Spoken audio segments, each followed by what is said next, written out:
The conference room orbited Neptune, a massive structure of metal and glass that served as humanity's gateway to the stars. Inside, Captain Daywan stood perfectly still while 17 different species laughed at him. Commander Velmoth spread his wings slightly, a gesture his species used to show amusement. His feathers were a deep blue, and his eyes reflected the starlight filtering through the massive windows. He tapped a claw against the holographic display floating above the table. 9.8 meters per second squared, Velmoth said, his voice carrying a musical quality that his translator rendered into something resembling condescension. Your planet pulls at you with this force every moment of every day. How do you even stand upright? The other aliens made various sounds that the translation software interpreted as laughter. General Rix, whose scales gleamed green under the artificial lights, leaned forward in his specially designed chair. His species had evolved on a world with gravity measuring just 5.1 meters per second squared. Look at their bones, Rix said, pulling up another display. Dense, thick, heavy. Their hearts pump harder than any species in this assembly. Their muscles are packed tight like cables. They built themselves like cargo haulers just to walk around their own planet. Ambassador Sung Ho cleared his throat. He was 52 years old and had served Earth's diplomatic corps for nearly 3 decades. His hair had gone gray at the temples and his face showed the patience of a man who had learned to wait. Our physiology is adapted to our environment, as all species are, Sung Ho said calmly. We've come to offer our military support to the Assembly's peacekeeping forces. We believe we can contribute meaningfully to your efforts. This brought a fresh wave of amusement from the assembled aliens. A delegate from the Chitrak Collective, an insectoid species with 4 arms and compound eyes, clicked its mandibles together. Contribute? The Chitrak said. Your soldiers would collapse within hours in any standard military operation. You're built for your gravity prison, not for space. Velmoth pulled up more data. Charts and graphs filled the air between them, all showing comparisons between human physiology and galactic averages. Your cardiovascular system is grossly overbuilt, he said. Your blood pressure would be considered a medical emergency for most species here. Your bone density is 40% higher than the average. Your muscle tissue is arranged in ways that seem almost primitive, designed for brute force rather than efficiency. Daywan finally spoke. His voice was quiet but clear. With respect, Commander, those adaptations make us stronger, not weaker. The room went silent for a moment. Then Rix began to laugh, a sound like rocks grinding together. Stronger? Rix said. Captain, we've reviewed your military records. Your soldiers train by running for kilometers carrying heavy packs. They do exercises where they lift weights and push their bodies until they break down. Then they do it again the next day. Do you know what we call that? Training, Daywan said. We call it torture, Rix replied. No rational species would subject themselves to such punishment. It's inefficient. It damages the body. Modern soldiers use technology, not brute strength. Lieutenant Hana, standing beside Daywan, shifted her weight slightly. She was 28 and had been training soldiers for 6 years.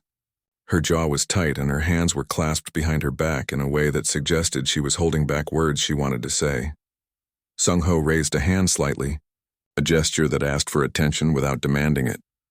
Perhaps a demonstration would be appropriate, the ambassador said. Allow us to send a unit to train alongside your forces. If we cannot meet your standards, we'll accept that humans aren't ready for this role. The aliens exchanged glances. Several made gestures that their translators didn't bother to interpret. Finally, Velmoth's feathers settled against his body, a sign he was becoming serious. A demonstration, he said slowly. Yes, that could be arranged. We'll send you to Tertian 4, our primary training facility. It's a moon with 0.7 standard gravities. The atmosphere requires respirators for most species, but I understand you humans can breathe almost anything. His tone made it clear this was meant as an insult. Earth's atmosphere contained 21% oxygen, a concentration most aliens found uncomfortably high. Your soldiers will undergo standard training, Velmoth continued. The same exercises we give all recruits. If you complete the program, we'll consider auxiliary positions for human forces. Nothing frontline, you understand. Support roles, logistics perhaps. We accept, Sung Ho said immediately. Rix leaned back in his chair, his scales catching the light. You should know, the general said, that most species fail this training. It's designed to push soldiers to their limits. We lose about 30% of recruits to medical disqualification. Another 20% quit voluntarily. Those who remain are the finest warriors in the galaxy. How long is the program? Daewon asked. 6 months, Velmoth said, though I doubt your team will last 6 weeks. The meeting continued for another hour, discussing logistics and timeline. The humans would send 20 soldiers, a small unit by Earth standards. They would integrate with other recruits from across the assembly. Everything would be monitored and recorded. As the session ended and the various delegates began filing out, Daewon caught Velmoth near the door. Commander, Daewon said, may I ask a question? Velmoth's head tilted, bird-like. Speak. Your planet, what's the gravity? Velmoth's feathers ruffled slightly.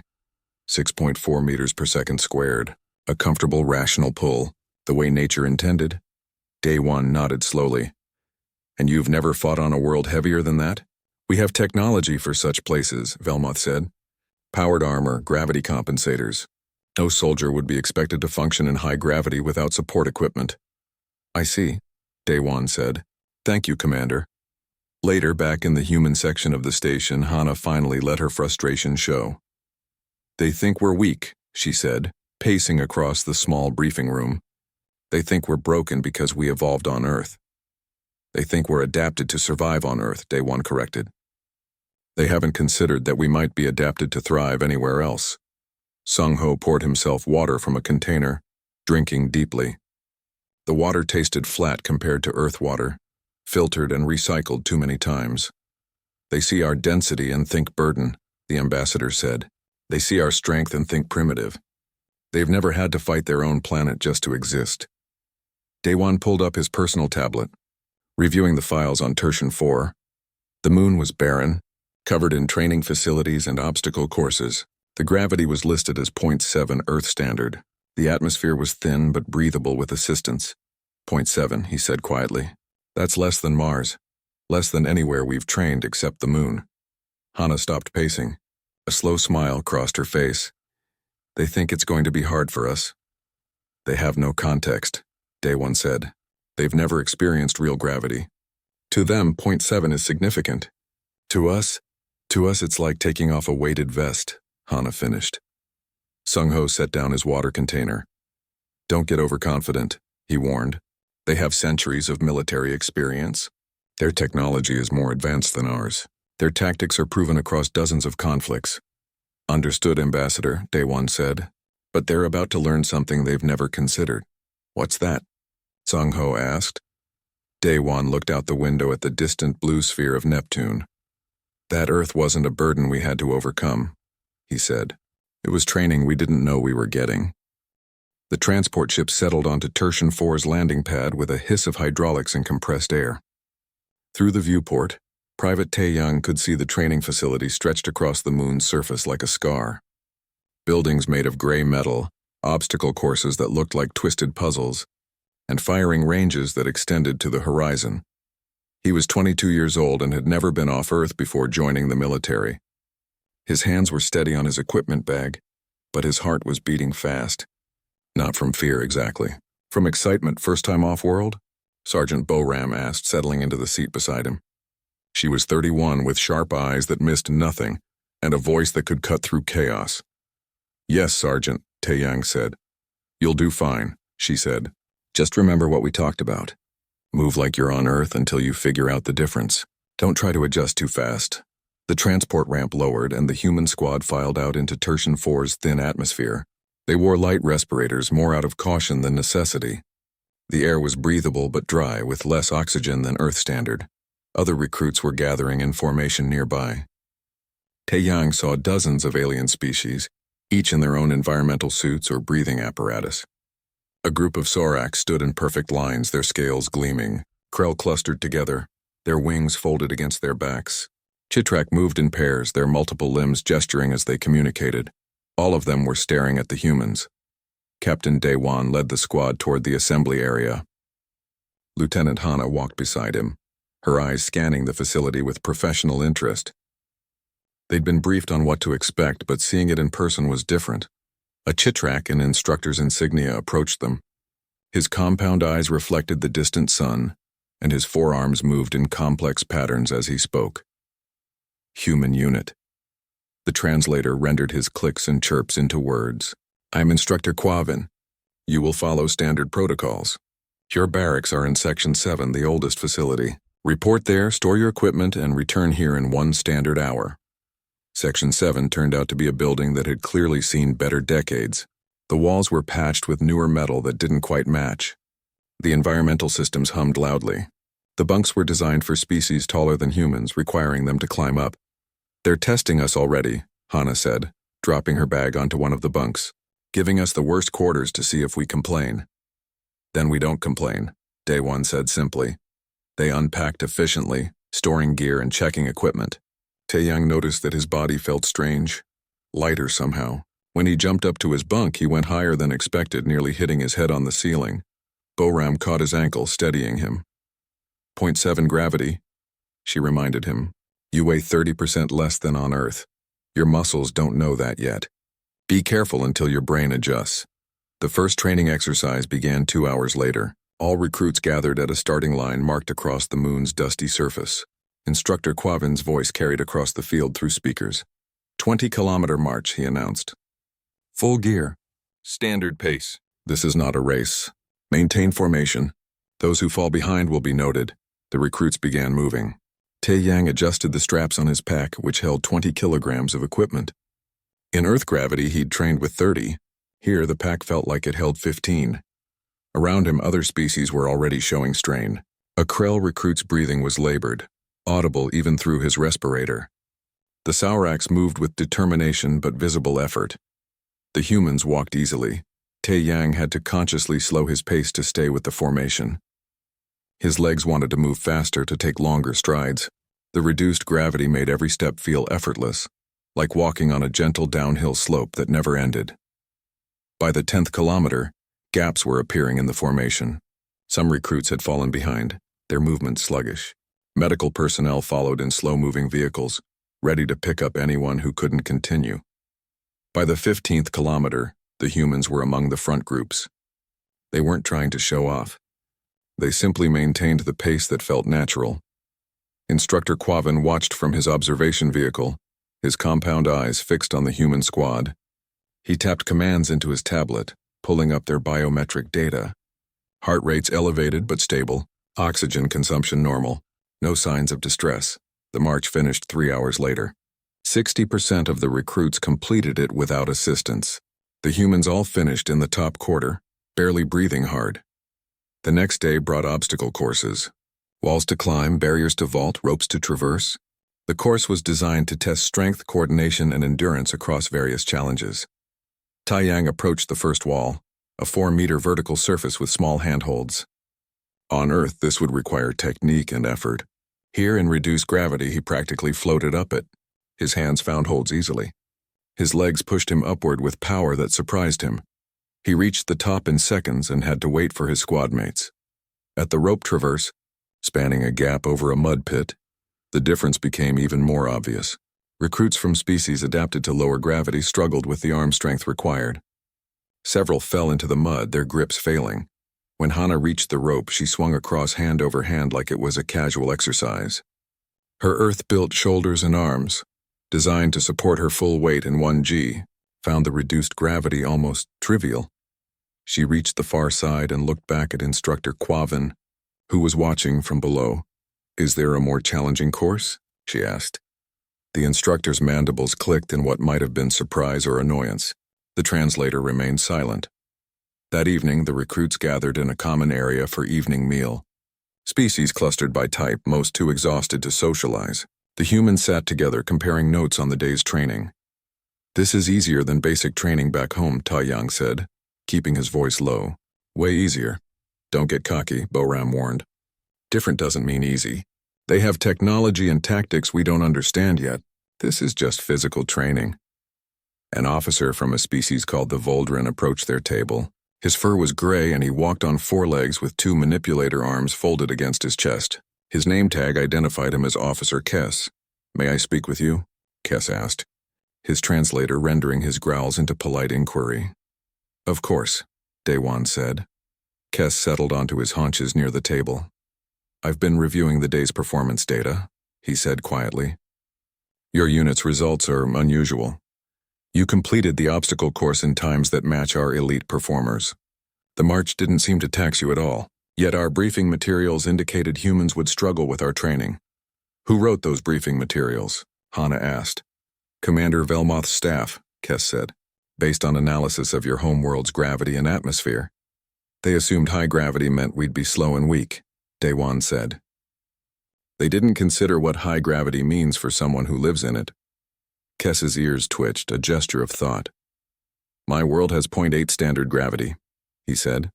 I've always been stronger than most species in the assembly. I thought it was just my species' nature, but now I wonder if it's because my world demanded more from me. Probably both, Daewon said. The next morning brought combat training, hand-to-hand basics designed to teach recruits how to fight without weapons. Instructor Quavan paired recruits by size, trying to make fair matches. Lieutenant Hana was matched with a Krell soldier named Vex. He was nearly 2 meters tall, with a wingspan that extended another meter on each side. He outweighed her by 40 kilograms. They faced each other on the training mat. Vex's species had evolved from predatory birds. His reflexes were supposed to be among the fastest in the galaxy. Begin, Quavan said. Vex moved first, lunging forward with taloned hands extended, fast by galactic standards. Hana stepped inside his reach, moving faster than he anticipated. Her fist drove into his center mass with force that folded him forward. Her other hand caught his wing joint and twisted. Vex went down hard, the impact knocking the air from his lungs. The entire exercise took less than 3 seconds. The training area went silent. Recruits from a dozen species stared at the mat where Vex lay gasping. Hana extended a hand to help him up. You okay? She asked. Vex took her hand and stood slowly, his feathers ruffled in agitation. How? He managed to say. You're fast, Hana said. But I trained with people who move in full Earth gravity. You look fast to me, but not that fast. And when you hit, you don't hit very hard because you've never had to. Instructor Quavan approached the mat. His forearms moved in patterns that suggested he was processing information. Again, he said. I want to see it again. They reset. This time Vex was more cautious, using his reach advantage, trying to keep distance. Hana closed the gap anyway. Her movements were economical, efficient, born from training in gravity that tried to pull her down with every motion. Here, where gravity barely tugged at her, she moved like water. The match ended the same way. Vex on the mat, Hana standing. That night, Instructor Quavan stayed late in his office reviewing data. Biometric scans, performance metrics, historical comparisons. The humans weren't just performing well. The message from Commander Velmoth arrived in the 3rd week of training. Instructor Quavan read it twice, his mandibles clicking softly in what other Chitrak would recognize as concern. Increase the difficulty, the message said. Find their breaking point. We need to understand their limits before we can assess their military value. Quavan looked at the performance data spread across his screens. The humans had completed every exercise. They'd excelled at endurance tests. Their combat scores were in the top 15% of all recruits. And they showed no signs of slowing down. He initiated a new training protocol. The next morning, Captain Daewon received orders for a 48-hour continuous operation. No sleep, limited food, constant movement, and problem-solving tasks designed to break down mental and physical performance. This is unusual, Corporal Jiwon said, reading the briefing. She was 26, their communications specialist with a mind that could track multiple data streams simultaneously. Normal training cycles include rest periods. This is designed to test absolute limits. They want to see us break, Boram said flatly. So we don't break. The exercise began at dawn. March 10 kilometers to checkpoint 1. Complete an obstacle course. March to checkpoint 2. Solve tactical puzzles. March to checkpoint 3. Weapons drills. Then start the cycle again. Other species recruits were included in the exercise, but on different schedules. They worked 4-hour shifts with 4-hour rest periods. Only the humans were ordered to continuous duty. By hour 12, Taeyang felt the fatigue beginning to creep in. Not the crushing exhaustion he'd felt during Earthside training, but a gentle insistence that his body wanted rest. He ignored it. He'd stayed awake for 3 days during survival training in the mountains back home. This was just Tuesday. By hour 24, the other recruits began noticing something wrong. The humans were still moving, still completing tasks, still functioning at levels that should have declined significantly. How are they doing this? Vex asked Instructor Quavan during a break. The Krell recruit had grown to respect the humans over the past weeks, particularly after Lieutenant Hana had taught him 3 different fighting techniques adapted from Earth martial arts. Their evolution, Quavan said, watching the humans march past the observation post. Their ancestors survived by hunting prey across long distances, sometimes for days. Their bodies are designed for sustained effort. But no one can function without sleep, Vex protested. Watch, Quavan said. At hour 36, the human squad completed another obstacle course. Their times had slowed, but only by 10%. Any other species would have seen 50% degradation by now. At hour 42, something unexpected happened. Sergeant Boram called a halt during a march between checkpoints.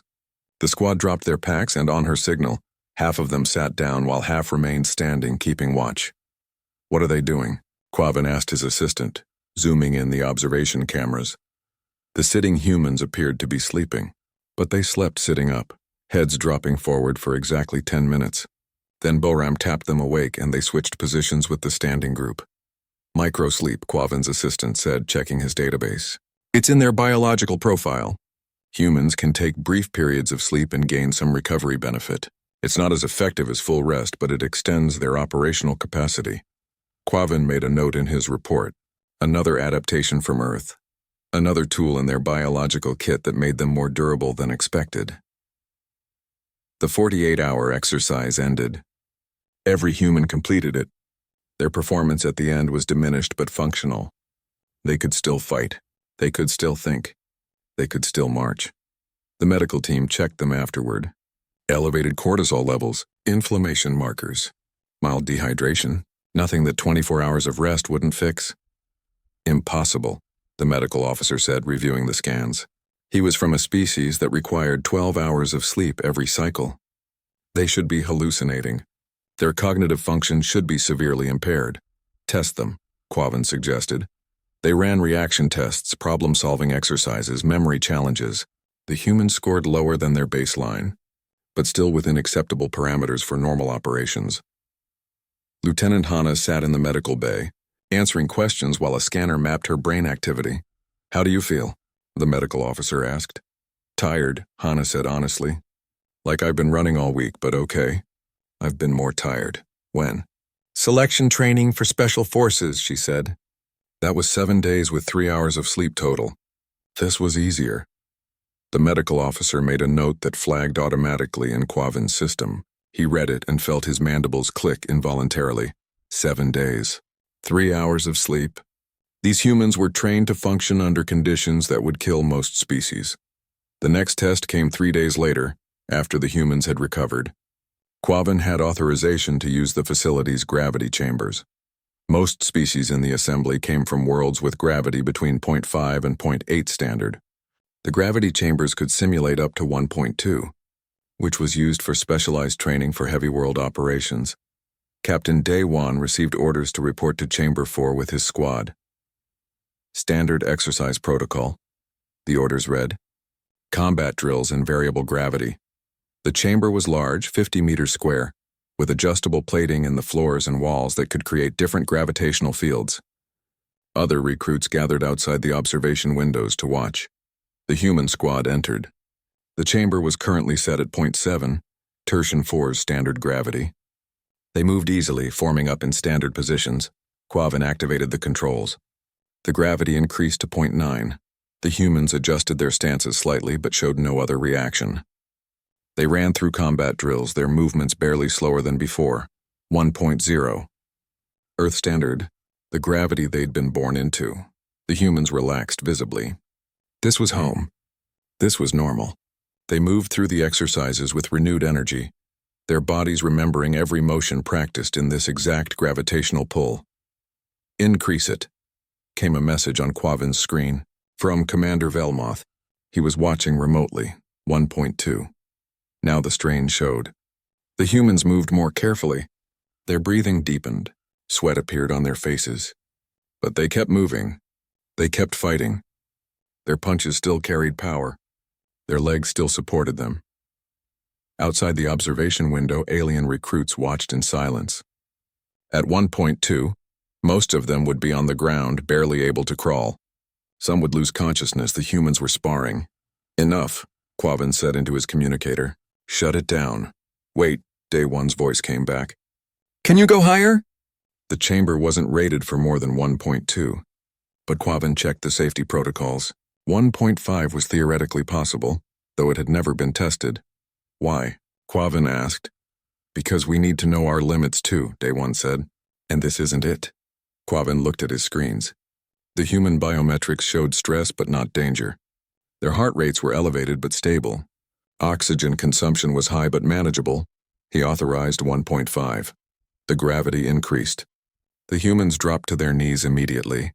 The force was crushing, like wearing a 50-kilogram weight vest that covered every part of their bodies. Taeyang's arms shook. His legs burned. His lungs worked hard to draw breath. But he stood up. One by one, the human squad rose to their feet. Moving slowly, moving carefully. But moving, they couldn't fight like this. They couldn't run. But they could function. They could survive. Outside the chamber, the observation area was packed with recruits and instructors. Every screen in the facility was showing the feed. Hundreds of aliens watched humans stand in gravity that should have crushed them. Get them out, Velmoth's message said. We've seen enough. The gravity returned to normal. The humans stumbled, catching themselves on the walls and each other. They were drenched in sweat, breathing hard, muscles trembling. But they were alive. They were conscious. They walked out of the chamber under their own power. Dr. Yoon was waiting in the medical bay. She'd arrived from Earth 2 days ago, a human physiologist sent to monitor the squad's health. She was 45, with gray streaks in her hair and eyes that had seen a lot of soldiers push themselves too far. Idiots, she said fondly, scanning each of them. Brave idiots, but idiots. We had to know, Daewon said, sitting on an examination table while she checked his vitals. You knew, Yoon said. You've studied the same data I have. You know humans can survive up to 0.5 G for brief periods before serious damage occurs. You know our bones can handle the stress. You were showing off. Maybe a little, Daewon admitted. That evening, Instructor Quavin found himself in a video conference with General Rix and Commander Velmoth. Both looked uncomfortable, their postures suggesting they were processing information they didn't want to believe. Your report is concerning, Rix said. You're suggesting humans are superior to our soldiers in multiple categories. Not suggesting, General Quavin said. Demonstrating. They outperform in endurance, strength, adaptability, and pain tolerance. Their only weakness is that they're new to space and lack our technological experience. The announcement came during morning formation. Instructor Quavin's voice carried across the assembly ground where 200 recruits from 17 species stood in organized rows. Final evaluation begins in 72 hours, he said. Mixed species combat exercise, 7 days duration. Simulated planetary invasion scenario with multiple objectives across variable terrain. Full combat gear. Weapons set to stun mode. This will determine your final classification and duty assignments. A murmur ran through the assembled recruits. This was the test everyone had been waiting for. The one that separated basic soldiers from elite forces. Squad assignments will be posted within the hour, Quavin continued. You will work with species you may not have trained with before. Success requires cooperation and adaptation. When the assignments appeared, Captain Daewon saw immediately what had been done. The 20 humans were split across 15 different squads. Most squads had 1 human. Some had 2. None had more than that. Lieutenant Hana found him studying the roster. They separated us, she said. They want to see if we can work with alien forces, Daewon said. Or maybe they want to see us fail without human support. We won't fail, Hana said simply. Private Taeyang found himself assigned to a squad with 5 Saurak soldiers and 1 Voldren. The Sauraks were professional but distant, their scales gleaming as they checked equipment. The Voldren, an officer named Kor, approached him directly. I've seen you train, Kor said, his gray fur catching the artificial light. You're strong and fast. But can you follow orders from someone who isn't human? Yes, sir, Taeyang said. I'm a soldier. I follow the chain of command. Kor's ears twitched in what might have been approval. Good. Because this exercise will be difficult. The terrain includes high-gravity zones up to 1.2 standard. Most of my species struggles above 0.9. If you can help us through those areas, we'll help you with the technology and tactics you're still learning. Deal, Taeyang said. The exercise zone covered 500 square kilometers of Tertian 4's roughest terrain. Command had constructed obstacles, fortifications, and objective points across the area. The scenario was simple. Multiple squads competed to secure objectives, with points awarded for speed, efficiency, and tactical execution. Day 1 began with a 30-kilometer movement to the first objective cluster. The squads moved out in staggered intervals, each taking different routes across the rocky landscape. Corporal Jiwon's squad hit the first challenge 5 hours in. Their route passed through a canyon where the gravity increased to 1.1 standard. Her squad leader was a Chitrak named Vel. He moved confidently until they entered the canyon. Then his pace immediately slowed. His 4 limbs, so graceful in normal gravity, became clumsy and strained. Gravity compensation, Vel said, activating a device on his harness. A faint shimmer appeared around him, and his movements eased slightly. The other squad members activated similar devices. Only Jiwon moved without assistance. You're not using compensation? Vel asked. Don't need it, Jiwon said. This is only 0.1 above Earth standard. It feels basically normal. She ended up carrying extra equipment for the squad, redistributing weight so the aliens could manage the increased gravity. It slowed her down but kept the entire unit functional. They reached the objective point in the top quarter of all squads. Vel made a note in his report that the humans' performance in high gravity had been essential to their success. Day 3 brought extreme heat. The exercise zone's environmental controls simulated a 45-degree Celsius heat wave across the northern sector. Most species began showing signs of heat stress within hours.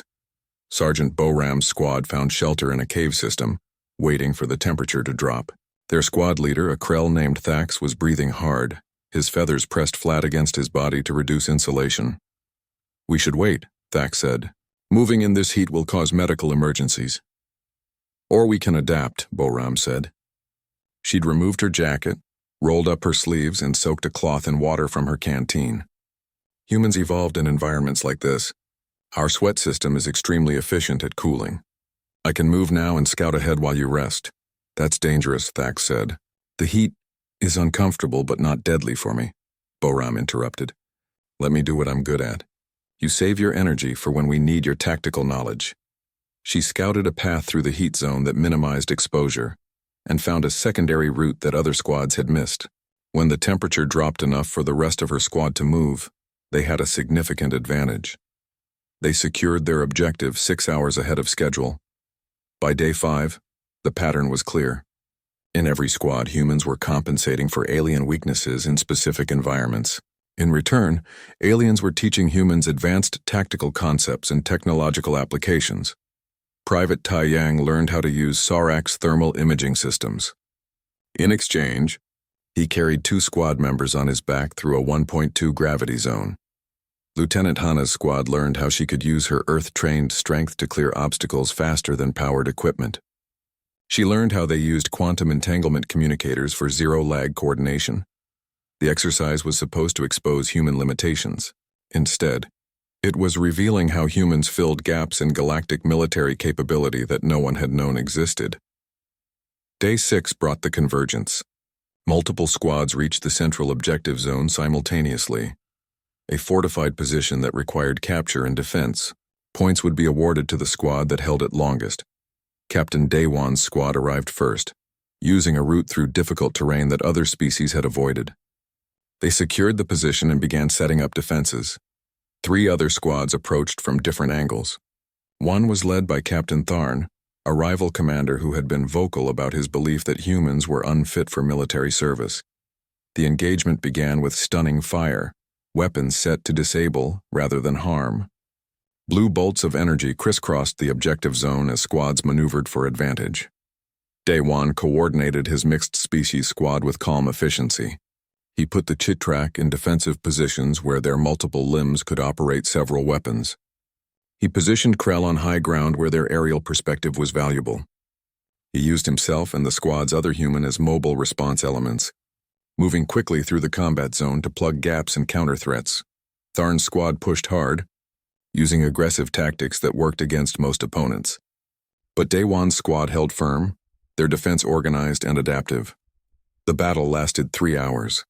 In the end, Daewon's position remained secure. Tharn's squad was forced to withdraw after taking too many stunning hits to continue effective operations. As the exercise wound down, Tharn's frustration boiled over. He approached the command center where Instructor Quavan was monitoring the exercise. "I want to register a formal complaint," Tharn said, his voice sharp with anger. "The humans must be using enhancement drugs or genetic modifications. Their performance is impossible for natural biology." Quavan's mandibles clicked. "They've been tested repeatedly. All results show they are unmodified baseline humans." "Then the tests are wrong," Tharn insisted. "No species can perform like this without artificial enhancement. They're too strong, too fast, too durable. They don't break down under stress like normal soldiers." "Like your soldiers, you mean," Quavan said quietly. "Like any rational species," Tharn said. "I'm formally requesting they be disqualified pending investigation." Commander Velmoth had been watching the conversation remotely. His voice came through the communication system. "Captain Tharn, your request is noted. However, the humans have already been thoroughly tested. Dr. Yoon, would you care to address the captain's concerns?" Dr. Yoon, who had been reviewing performance data in an adjacent room, appeared on screen. "The humans are not enhanced," she said. "They're just human. Earth gravity is 9.8 meters per second squared. That's 60% higher than galactic average. Every day of their lives, from birth to recruitment, they've been living in what you would consider high-gravity training." She pulled up comparative anatomical displays. "Human bones are 40% denser than average because our gravity required it.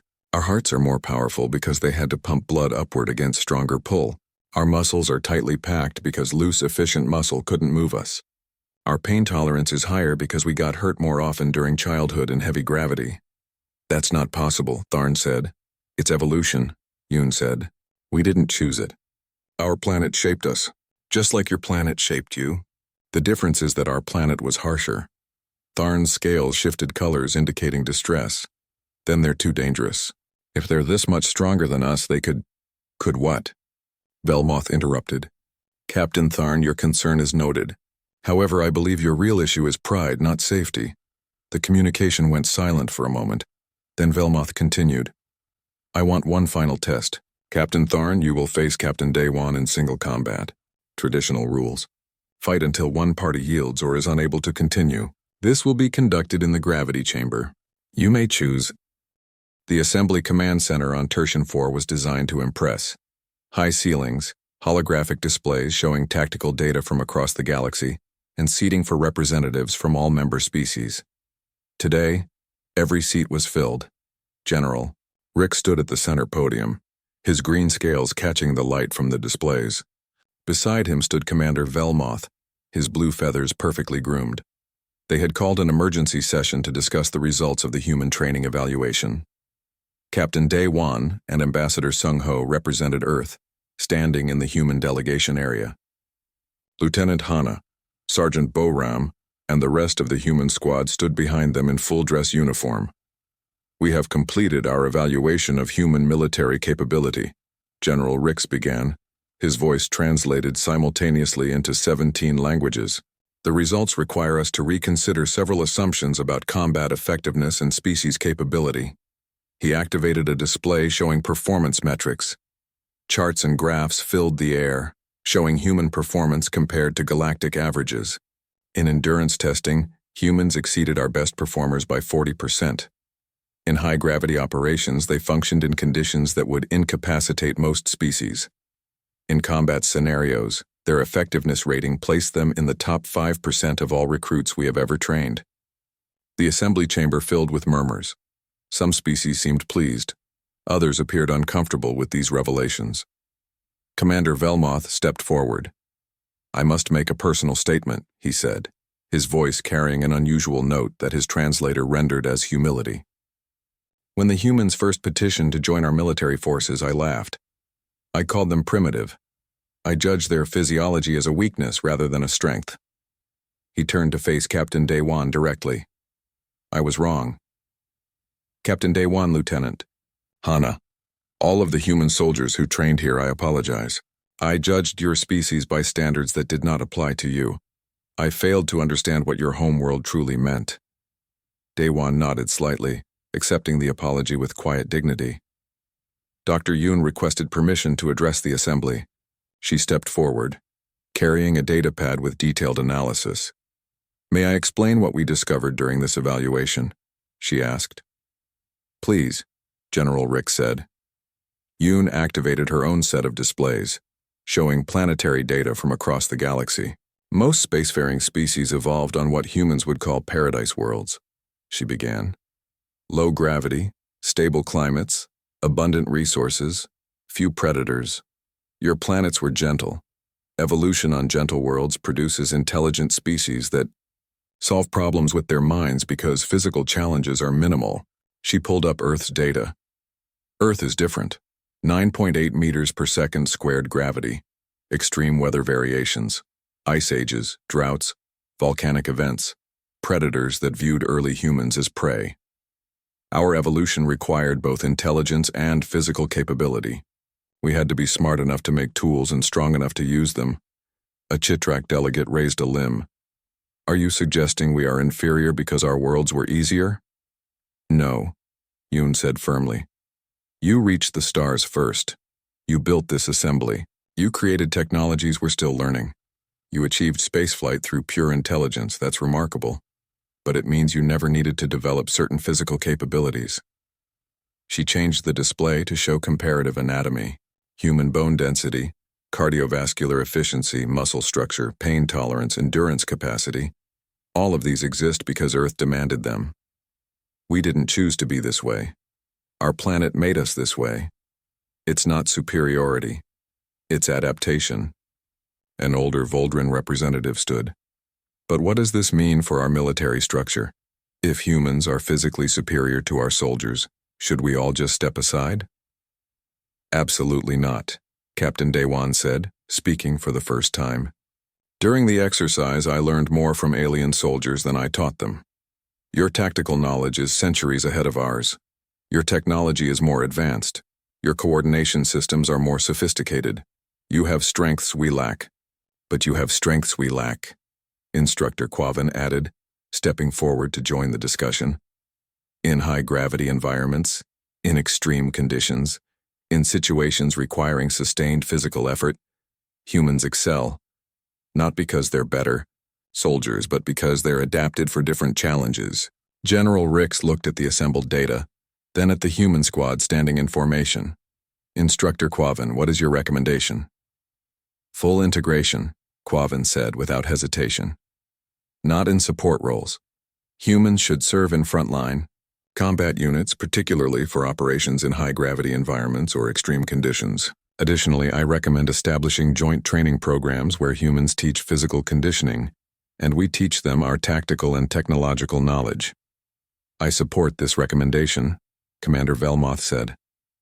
"Furthermore, I propose we establish training facilities on Earth itself, allowing our soldiers to experience true high-gravity conditioning under human instruction." This caused significant murmuring in the assembly. Training on Earth meant accepting that the human homeworld, previously viewed as a hostile environment, had value specifically because it was hostile. A vote was called. Representatives conferred with their delegations. After 15 minutes, the results came in. Unanimous approval. Ambassador Sung Ho allowed himself a small smile. He'd spent 3 years trying to get humanity accepted as military partners. Today, in a single session, they'd gone from rejected to requested. "There are details to work out," General Rick said. "Force integration protocols, joint command structures, equipment adaptations. But effective immediately, human military forces are welcomed as full partners in assembly operations." He turned to Captain Daewon. "Captain, I'm promoting you to Major. You'll serve as liaison officer for human-alien military integration. Your first task is to work with our command staff to develop training programs that combine our knowledge with your capabilities." "Understood, General," Daewon said. "Thank you." "Don't thank me," Rick said. "You earned this, your squad earned this. You showed us something we needed to see." The session concluded. As delegates filed out, several stopped to speak with the human delegation. Officer Kess approached Lieutenant Hanna. "I'd like to request assignment to your training program," the Voldrin said. "My world has 0.8 gravity. Not as much as Earth, but more than average. I think I could learn from your methods." You'd be welcome, Hana said. Fair warning, though, our training is difficult. I watched you in the gravity chamber, Kess said, standing in 1.5 standard like it was normal. If I can learn even a fraction of that capability, it will be worth the difficulty. Private Tae Yang found himself surrounded by Sarak soldiers from his exercise squad. You saved our assessment, one said. Carrying equipment through the high gravity zones kept us functional. We wanted to thank you. We were a squad, Tae Yang said simply. You taught me how to use thermal imaging. Fair trade. Later that day, the human squad gathered in their barracks. 6 months ago, this had been the oldest, most run-down building on the facility. Now it felt like home. So what happens now? Tae Yang asked. Now we build something new, Daewon said.